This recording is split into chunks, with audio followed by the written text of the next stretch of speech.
Pourtant, Julia Roberts m'a dit beaucoup de bien de Bernard Laporte hier soir. Donc, non, bien sûr, il a raison. C'est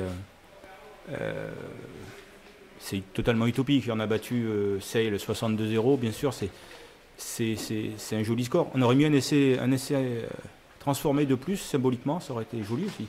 Mais bon, c'est une équipe qui était éliminée, qui est venue de faire son match, mais qui après a été débordée. Il n'y avait pas, disons, l'envie de la qualification comme nous, on pouvait l'avoir. Et puis c'était un match quand même tendu pour nous, parce que, je l'avais dit, c'était un match où on avait inventé la défaite à 4 points, puisque tout le monde parlait que de bonus offensifs.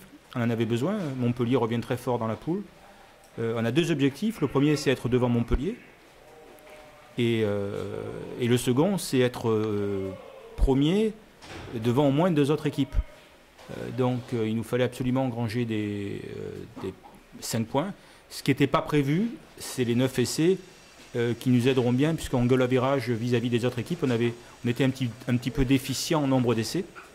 Et donc on a un peu rattrapé ça aujourd'hui, des fois que d'autres équipes soient à égalité avec nous. Voilà, moi je pense que à 23 points, ça devrait passer pour être dans les 4 meilleurs premiers.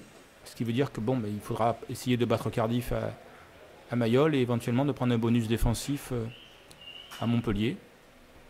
On pourrait aussi se retrouver dans une situation amusante chez nos amis montpelliérains où il faudra un bonus offensif aux Montpelliérains pour être dans les meilleurs seconds et un bonus défensif aux Toulonnais pour être dans les meilleurs premiers. Ça pourrait arriver. Voilà, ce serait une situation assez équivoque. Maintenant, ça restera dans les souvenirs des belles soirées de H-Cup à Toulon. On n'en a pas beaucoup connu, je crois. On a connu celle du Munster et c'est la deuxième qu'on connaît avec un tel enthousiasme. Et coup de chapeau aussi à l'arbitre vidéo qui a fait un gros match, très sollicité.